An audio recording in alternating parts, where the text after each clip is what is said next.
नमस्कार दोस्तों, Hindi chess base India channel पे मैं निकलेश जैन आप सभी का हार्दिक अभिनंदन करता हूं। दोस्तों, एक बार फिर मैं आपके लिए सीरीज लेकर के आया हूं जिस पर हम देखेंगे एक बार फिर से कुछ छोटे छोटे ट्रैप्स, बेसिक चेस ट्रैप्स। और आज का जो हमने ट्रैप मैं आपको बताने जा रहा हूं ये है पेट्रॉफ डिफेंस में। इससे पहले मैंने पेट्रॉफ डिफेंस में आपको मुकाबला दिखाया था जहां पर विश्वनाथन आनंद जी ने व्लादिमीर क्रेमनिक को ट्रैप में फंसाया था। लेकिन अब मैं आपको थोड़ा सा पीछे लेके जा रहा हूँ। बात है 1988 की, जब विश्वनाथन आनंद जी नए नए विश्व जूनियर चैंपियन बने थे। साथ ही साथ भारत के पहले ग्रैंड मास्टर भी बने थे। उन दिनों विश्वनाथन आनंद जी का जो शतरंज था वो बहुत तेज शतरंज के तौर पर जाना जाता था, बहुत तेजी से चालें चलते थे। और इसी दौरान उनसे एक ऐसी गलती हुई एक मुकाबले में जो उनके खेल जीवन का सबसे छोटा मैच जो है बनने का कारण बन गई। वो क्या था? कोलंबिया के खिलाड़ी थे ओलांसो जापाटा। उनके खिलाफ विश्वनाथन आनंद जी मुकाबला खेल रहे थे बेल मास्टर्स टूर्नामेंट, वही बेल मास्टर जिसे पिछले वर्ष विदित गुजराती ने जीता था और इस साल पेटाला हरिकृष्णन ने बहुत अच्छा प्रदर्शन किया वहां पर।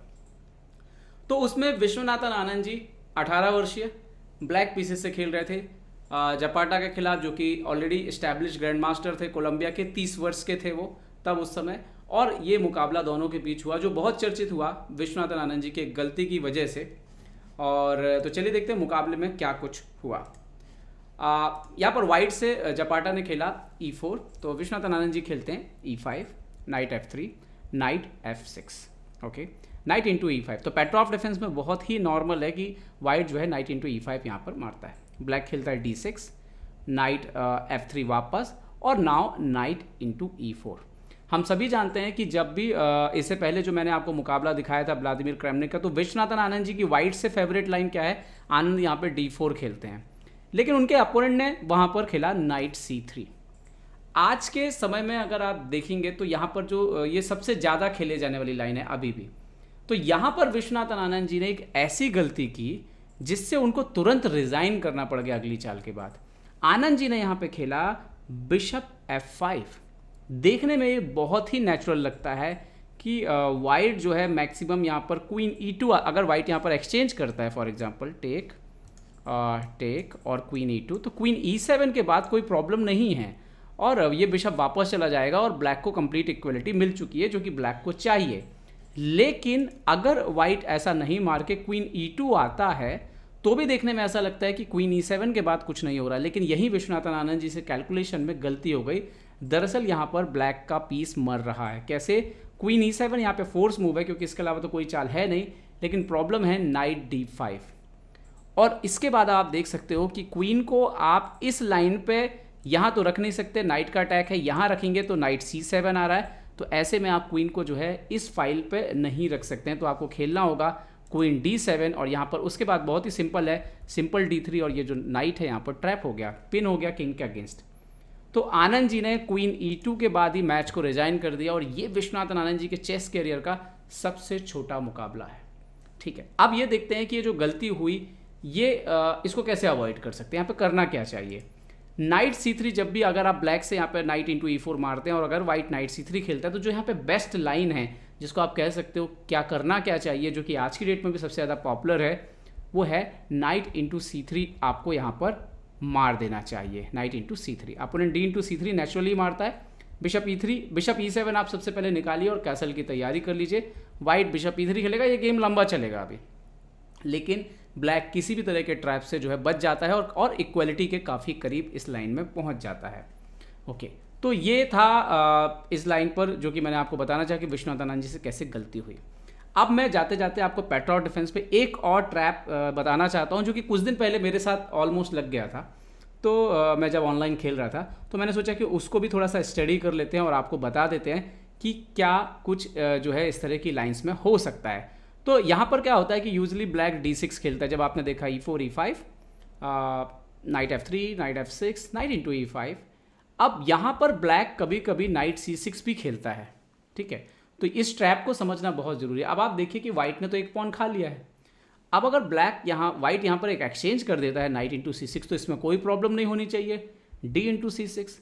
अब आप देखिए वाइट क्लियर पॉन अप है और अब अगर आप ये पॉन अप को धीरे धीरे गेम को अपने पीसेस डेवलप निकाल कर लें और धीरे धीरे इसको एंड गेम की तरफ ले जाएं, तो ये आपकी बाजी जीत चुके हैं आप।